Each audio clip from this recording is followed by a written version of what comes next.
Bonjour, on va commencer notre deuxième leçon, le mouvement uniformément accéléré selon les lois de mouvement de Newton.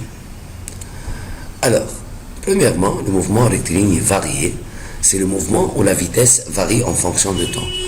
Celle-là, on a étudié déjà dans le programme de physique en première secondaire que l'accélération est égale à la variation de vitesse par rapport au temps.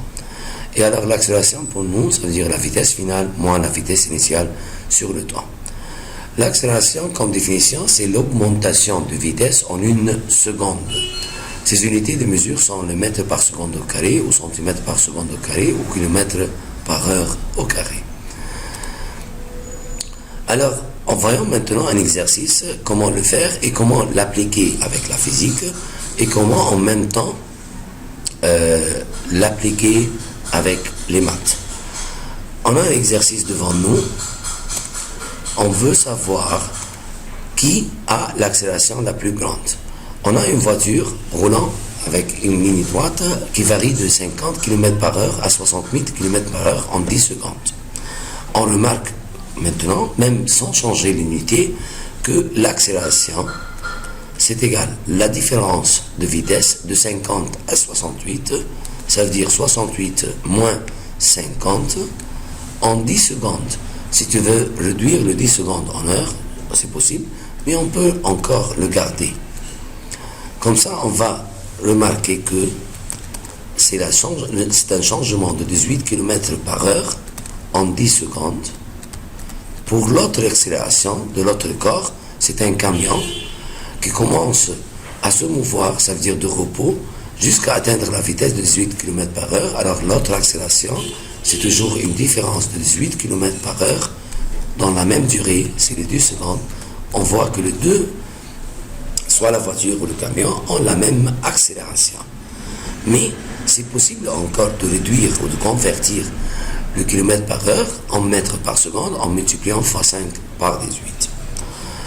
Et alors, on dit que les deux, voitures et camions, ont la même accélération.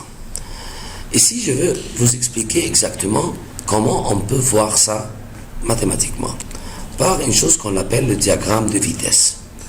Selon la voiture, par exemple, elle a commencé avec une vitesse, disons, de 10 mètres par seconde, jusqu'à elle atteint une autre vitesse de 50 mètres par seconde.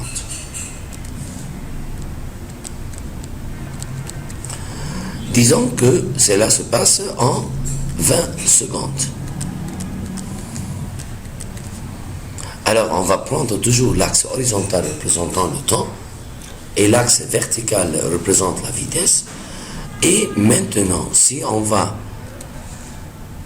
voir l'augmentation de vitesse, pour calculer l'accélération c'est la pente. Ici, chaque seconde, il y a une augmentation de vitesse.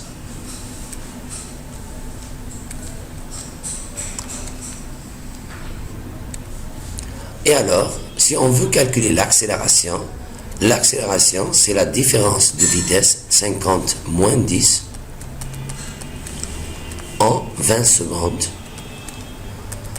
C'est 40 sur 20, ça veut dire 2 mètres par seconde au carré. Ça veut dire après une seconde, ça sera 12. Après une autre seconde, dans la deuxième seconde, ça sera 14 mètres par seconde. Troisième seconde, ça sera 16. Et celle-là, c'est à peu près comme la suite arithmétique qu'on va étudier dans notre programme de maths cette année. C'est une suite qui commence par 10 et chaque fois on ajoute 2. 12, 14, 16, 20, 18, 20, jusqu'à on arrive à 50. On a ajouté 20 secondes et chaque seconde, il y a une augmentation de 2. Si on va remarquer, c'est 10 plus 20 fois 2. 20 fois 2, ça fait 40. Plus 10 l'initial, ça nous donne 50. C'est ça qu'on peut l'expliquer par V est égal à V0 plus AT. V0, c'est l'initial. L'accélération, on a déjà calculé ces deux, fois le temps coulé entre les deux positions, c'est 20. 2 fois 20, ça fait 40, plus 10, ça nous donne la vitesse finale qui est égale à 50 mètres par seconde. Et alors cette figure-là, on l'appelle le diagramme de la vitesse, qu'on peut l'utiliser plus tard au lieu d'utiliser les formules de loi de Newton. Celle-là, c'est l'équation qui représente, comme on a dit, une suite arithmétique. Quand on va le calculer en maths, la suite arithmétique, le premier terme c'est V0, et chaque fois on ajoute accélération. Alors le deuxième terme c'est V0 plus A. Le troisième terme c'est V0 plus 2A.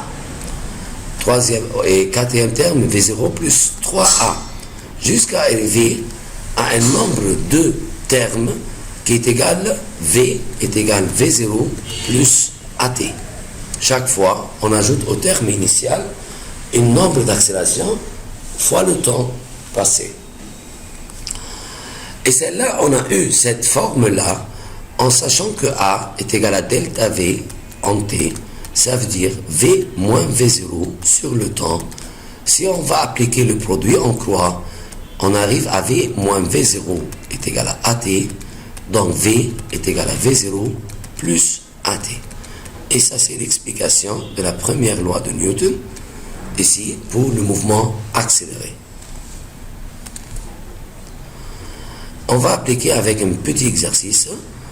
Alors, on a une particule qui commence à se mouvoir dans un sens fixe avec une vitesse de 9 cm par seconde et une accélération de 3 cm par seconde au carré, agissant dans le même sens de celui de la vitesse initiale.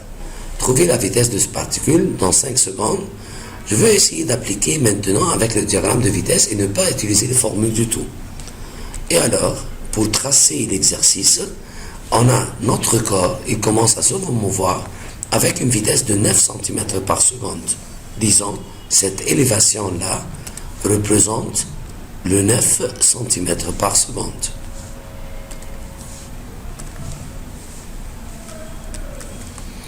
Et après, il te dit que l'accélération, c'est 3 cm par seconde au carré. Ça veut dire quoi pour nous? Ça veut dire que chaque seconde, il s'élève la vitesse de 3 cm par seconde. Il veut après 5 secondes. Alors 2, 3, 4, 5.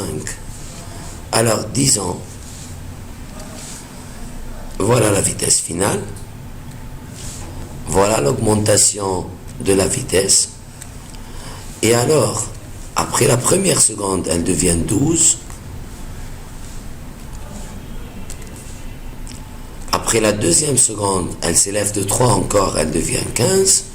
Troisième seconde, elle devient 18. Quatrième seconde, elle devient 21. Et ici, elle devient 24 cm par seconde. Comme ça, on a répondu à la première question sans utiliser la formule. Qu'on peut l'utiliser facilement, V est égal à V0 plus AT par la formule, et alors c'est 9 plus l'accélération fois le temps coulé, 15 plus 9, ça donne 24 mètres par seconde, c'est la même réponse. Il te demande encore le temps pris à partir du début du mouvement jusqu'à ce que le particule atteigne une vitesse de 54 cm par seconde. On peut le faire encore. Tu peux le faire comment? En utilisant un peu de la géométrie. Si vous voulez s'amuser avec les maths. On a une augmentation à la fin. On a la même accélération. Voilà. Et on sait que cette hauteur, c'est égal à 54.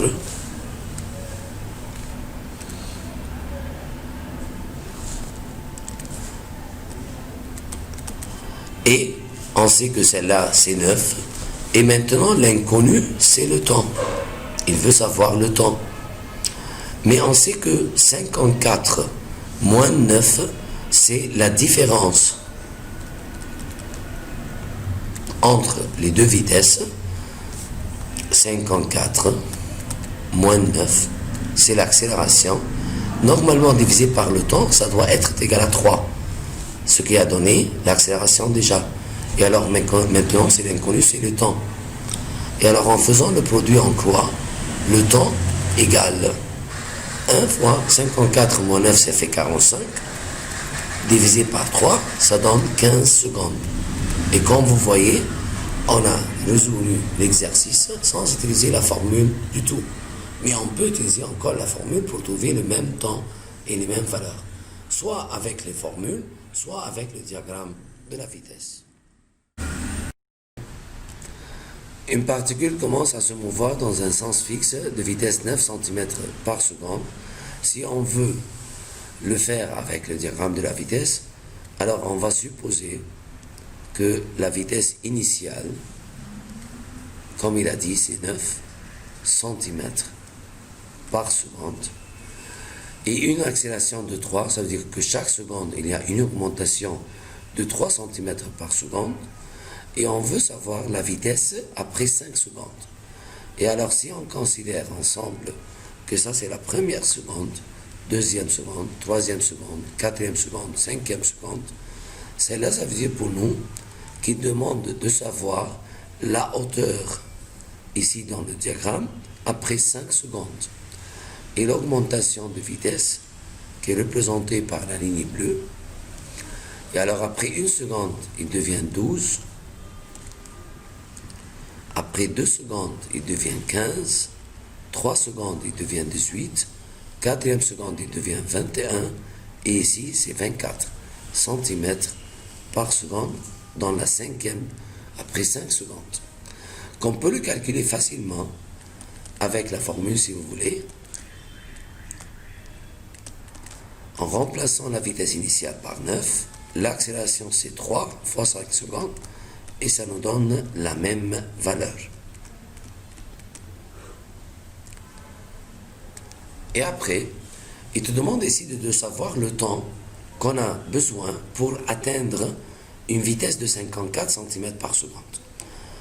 Maintenant, l'inconnu, c'est un peu différent. On a une vitesse, on veut le calculer.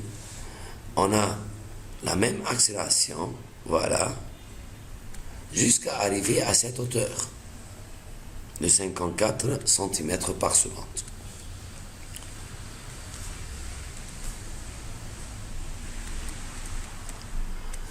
On sait la vitesse initiale, on sait la vitesse finale, et l'inconnu maintenant, c'est le temps.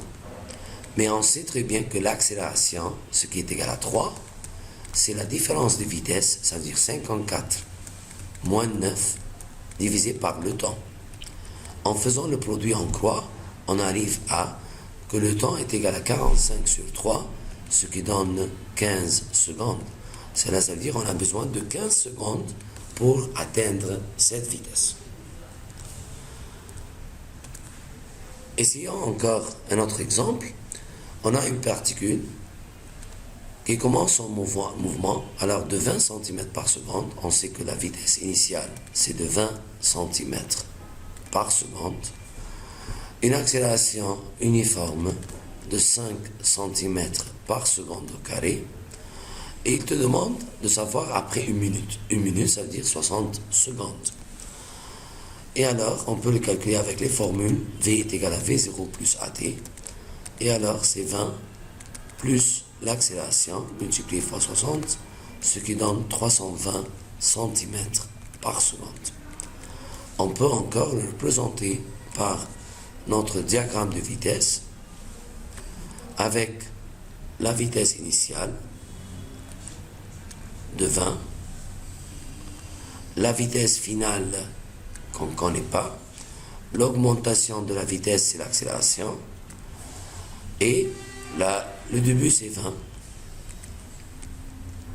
Chaque seconde, il y a une augmentation de 5. Après 1 seconde, ça devient 25, 30, jusqu'à arriver à la point final, après passer 60 secondes.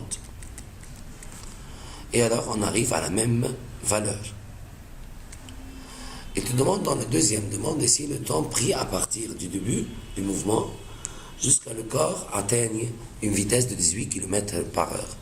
Ici, il faut bien calculer la vitesse finale en centimètres par seconde. Alors, on va prendre le 18, on va le multiplier par 250 sur 9, ce qui donne 500 cm par seconde. On sait l'accélération, il nous manque le temps. Alors, l'accélération, ce qui est égal à 5, est égal à la différence de vitesse 500 moins 20, ce qui donne 480. sur le temps demandé. En appliquant le produit en croix, on aura le temps est égal à 480 divisé par 5, ce qui fait 9,6 secondes, 96 secondes. Et maintenant, je vous laisse cet exemple-là, vous-même, à l'appliquer chez vous, mais faites attention qu'il te donne ici la vitesse par kilomètre par heure et une fois par mètre par seconde. Alors il faut convertir de kilomètre par heure en mètre par seconde en multipliant fois 5 sur 18. Et il demande une durée de moitié d'une minute, c'est-à-dire une 30 secondes. Et alors c'est à vous de faire cet exercice. Et on continue avec la troisième relation entre la distance et le temps. On a su par la physique, par notre étude de physique de la première secondaire, que la distance effectuée est égale à V0t plus demi AT au carré.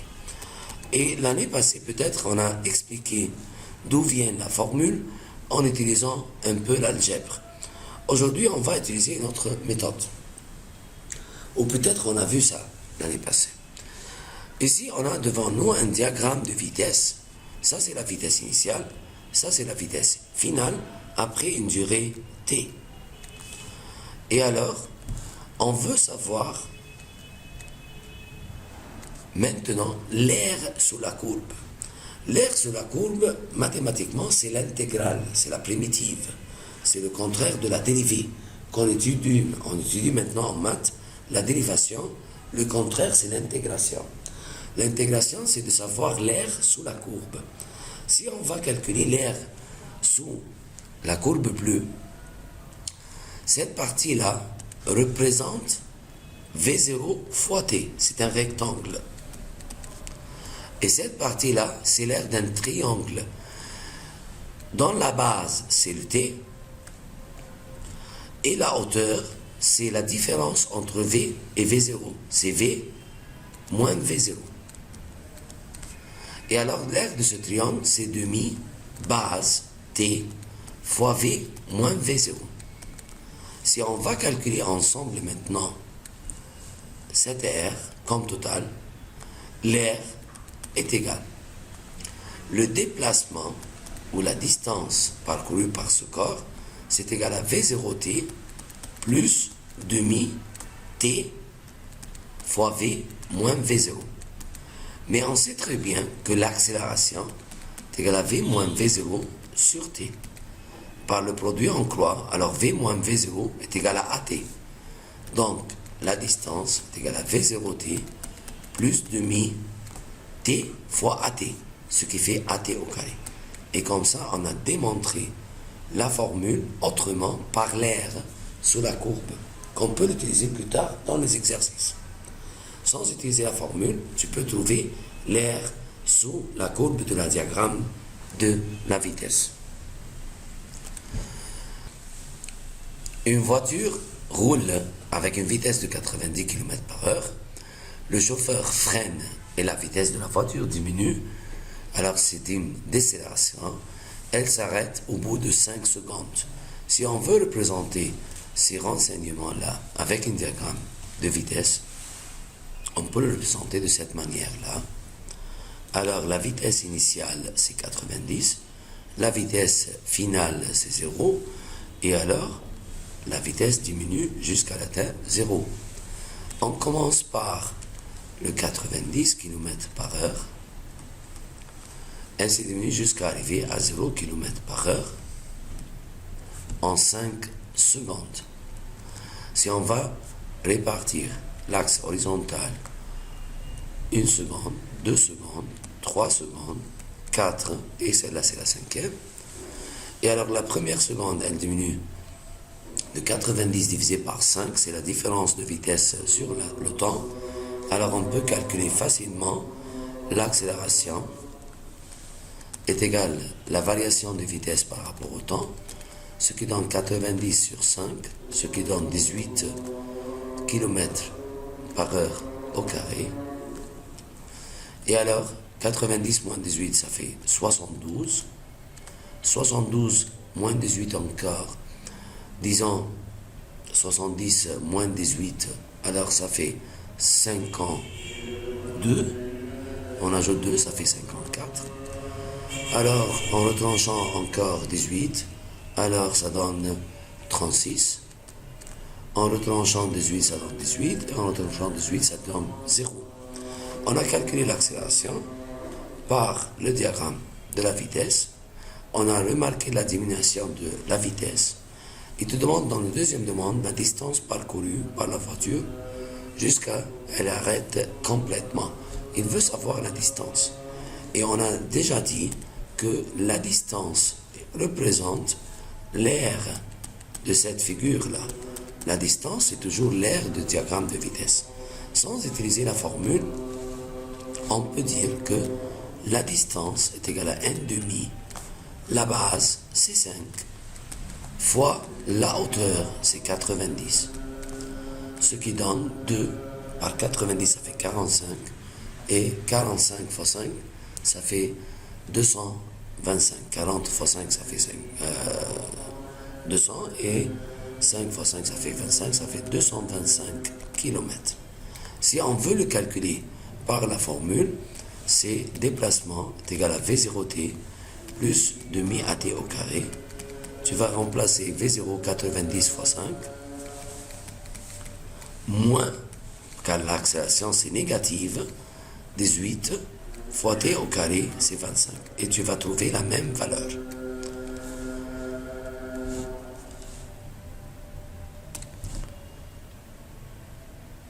Je vous laisse encore cet exemple. Vous-même, vous pouvez le faire et appliquer soit avec le diagramme de la vitesse, soit avec les formules de loi de l'accélération. Maintenant, on va parler de la relation entre la vitesse et le déplacement. On a su déjà ces deux formules, V est égal à V0 plus AT, et que le déplacement est égal à V0t plus demi AT au carré. Si on élève cette équation au carré, alors ça devient V au carré est égal à V0 plus AT, le tout au carré, ce qui donne V0 au carré plus 2V0 AT plus A au carré, T au carré. Et maintenant, on a V0 au carré et 2V0 AT plus A au carré, T au carré. On va chercher la présence de cette formule-là. Et alors, V au carré est égal à V0 au carré. Pour celle-là, si on va prendre 2 et accélération en facteur commun, on aura V0t plus n demi AT au carré. C'est le déplacement. Et c'est pour ça notre formule à la fin, c'est V au carré est égal à V0 au carré plus 2 AD. Et ça, c'est la relation à l'absence du temps pour le mouvement accéléré. On commence par la vitesse moyenne à la énième seconde. Qu'est-ce que ça veut dire à la énième seconde? Cela veut dire pour nous, si je te demande par exemple de me trouver la vitesse dans la 4e seconde. La 4e seconde, ça veut dire le déplacement effectué de la 3e seconde jusqu'à arriver à la 4e seconde. Comment faire ça? Si on va essayer d'imaginer un peu le diagramme de vitesse, on a commencé par une vitesse initiale, 1 seconde, 2e seconde, 3e seconde, et en 4e seconde, on a arrivé à une autre vitesse. Bien sûr, elle s'augmente. Disons que la vitesse initiale ici, par exemple, c'est 10. Et disons que l'accélération est égale à 5 mètres par seconde au carré. Et alors, après la première seconde, ça devient 15. Après la deuxième seconde, ça devient 20.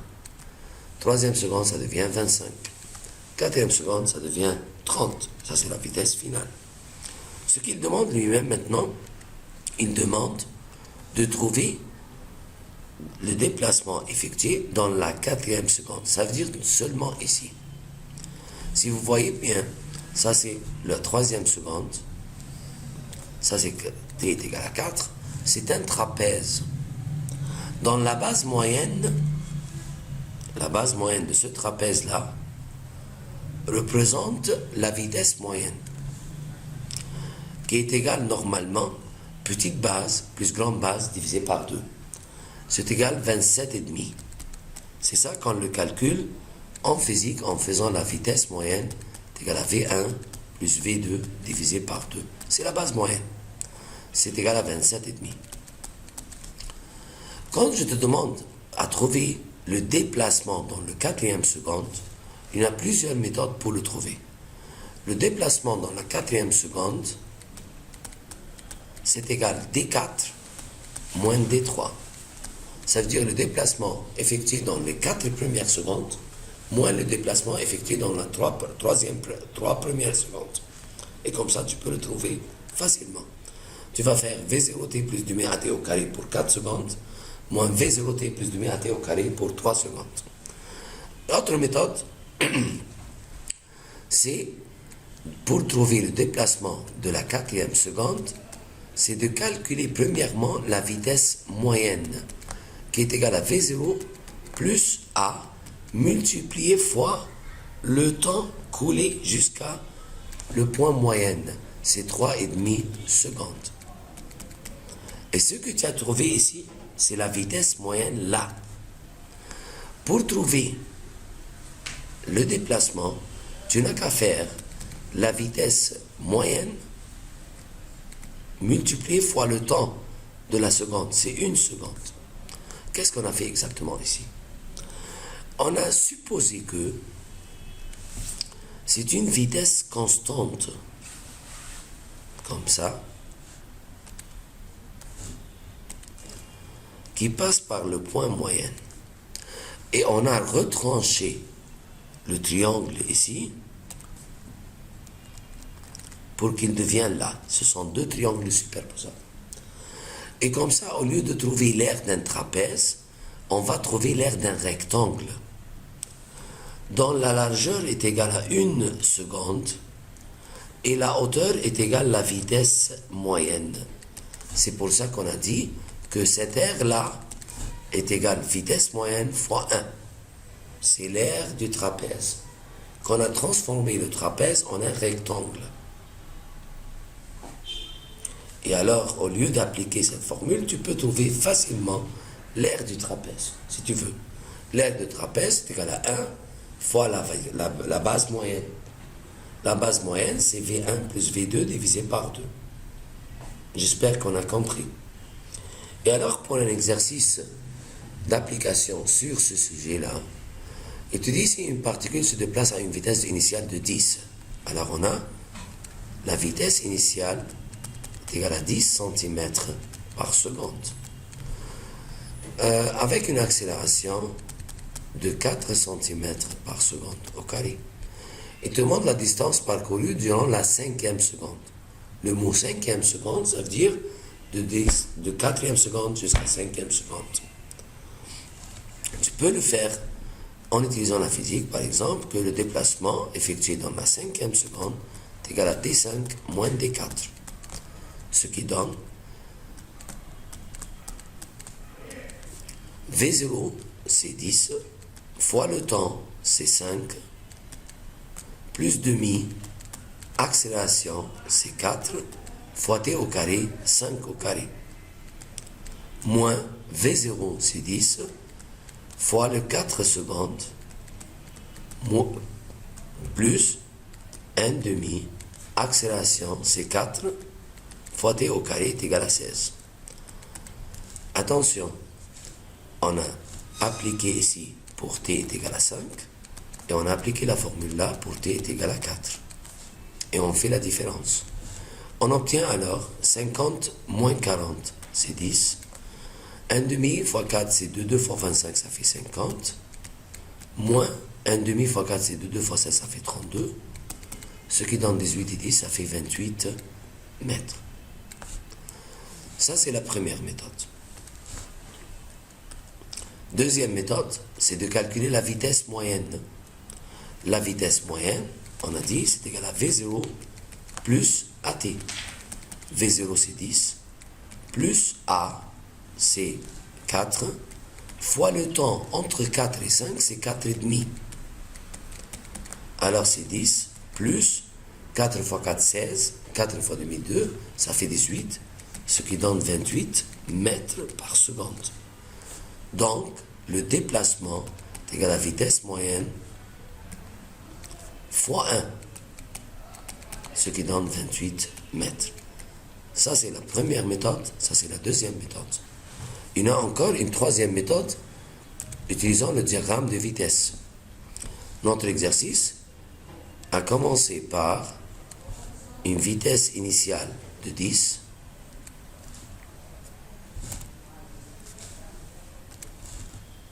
voilà,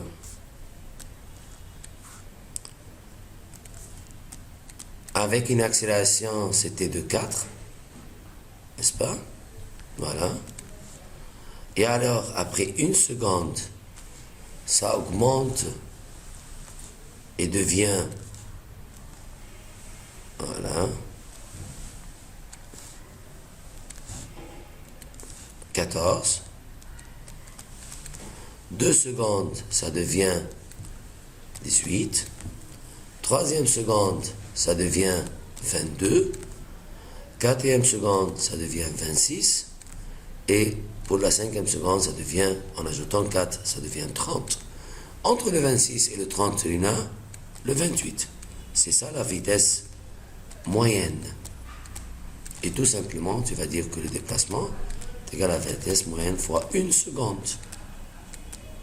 Et alors, ça fait 28 mètres. Ça, c'est la troisième méthode. C'est à vous de choisir les méthodes. On a vu 3 méthodes. Une méthode en utilisant la différence de déplacement, une méthode en utilisant la vitesse moyenne en le calculant avec les formules, et une méthode à utiliser la géométrie de diagramme de la vitesse. La vitesse moyenne, c'est la base moyenne de ce trapèze. Qu'on peut le montrer très bien maintenant, c'est le trapèze qui représente la 5e seconde. Et on a trouvé la base moyenne, on a multiplié la base moyenne fois 1, c'est comme on a trouvé l'aire de ce rectangle, voilà, pour le montrer bien. On a trouvé l'aire de ce rectangle qui représente le déplacement. Essayons maintenant un dernier exemple sur la 1e seconde. Une particule s'est déplacée avec une vitesse initiale quelconque. On ne sait pas maintenant la vitesse initiale. Dans un sens constant, à une accélération uniforme. On ne sait pas encore l'accélération. Alors l'inconnu de notre exercice maintenant, c'est la vitesse initiale et l'accélération. Elle parcourt la 3e seconde de son mouvement, une distance de 20 mètres. Alors, si on veut représenter ça par un diagramme de vitesse, on ne sait pas le début, on ne sait pas l'accélération, mais on sait quelques informations au milieu. On sait par exemple, on ne sait pas la première seconde qu'est-ce qui s'est passé, la deuxième, on sait la 3e seconde, ça veut dire de 2 à 3. De 2 à 3e seconde, il a fait un déplacement de 20 mètres en une seconde. Et après, elle parcourt dans la 5e et la 6e à la fois une distance de 60 mètres. Le mot 5e, ça veut dire de 4 jusqu'à 5 et de 5 jusqu'à 6. Ça veut dire qu'il nous a donné des informations sur cette partie de 4 jusqu'à 5 et de 5 jusqu'à 6. Et alors, on a quelques hypothèses de cette période et quelques hypothèses sur cette période. Là, en ces 2 secondes-là, il a fait 60 mètres en 2 secondes. Cet exercice-là, on ne sait pas la vitesse initiale, on ne sait pas l'accélération, et on peut le faire avec 3 méthodes différentes. Si on va faire avec la physique, Ça veut dire le déplacement de 3 secondes moins le déplacement de 2 secondes, on aura une équation dont l'inconnu, c'est la vitesse initiale et l'accélération. Et une autre de déplacement de 6 secondes moins déplacement de 4 secondes pour obtenir 60 mètres, on a une autre équation dans 2 inconnus. Et on va résoudre un système de 2 équations à 2 inconnus. C'est très lent. On peut le faire avec la vitesse moyenne. On va calculer la vitesse moyenne jusqu'à la seconde 2,5 et on va la calculer la vitesse moyenne jusqu'à la seconde 5. C'est 5 au milieu de 4 et 6. Et comme ça, on aura 2 équations que la vitesse V1, si on va calculer celle-là, vitesse moyenne 1, et celle-là, c'est la vitesse moyenne 2. Alors V1 est égal vitesse initiale inconnue plus l'accélération inconnue fois 2,5. Et la vitesse moyenne D2, c'est vitesse initiale plus accélération fois 5. Et on sait très bien que la vitesse moyenne, la première, c'est 20 sur 1. Déplacement sur temps, ça fait 20. Et la vitesse moyenne deuxième, c'est 60 en 2. 60 divisé par 2, ça fait 30. Et on va résoudre ces 2 équations pour obtenir les 2 inconnus qu'on cherche. La vitesse initiale et l'accélération. Et on peut le faire facilement en faisant la soustraction. V0 moins V0 s'en va. 5A moins 2,5A, ça donne 2,5A. 30 moins 20, ça fait 10. Divisé par 2,5, ça fait que A est égal à 4. Et après, tu peux, en remplaçant, tu vas savoir la vitesse initiale. Mais on peut le faire encore avec une 3e méthode qui est plus facile. En sachant que la vitesse là, entre ces points et ce point, ça c'est la vitesse initiale, moyenne la première, et ça c'est la vitesse moyenne la deuxième. La vitesse moyenne la première c'est 20, la vitesse moyenne la deuxième c'est 30. Et on sait très bien que l'accélération, toujours, c'est la différence de vitesse par rapport au temps. Bien sûr, la différence de vitesse entre 30 et 20, c'est 10. Par rapport au temps, entre 2,5 et 5, c'est 2,5. Ce qui donne en une seule étape 4 mètres par seconde au carré. On a su l'accélération en une seule étape, ce qui est plus facile. Au lieu de faire un système de 2 équations à 2 inconnues, pour trouver les 2 valeurs, on a trouvé en une seule étape. Merci et à bientôt.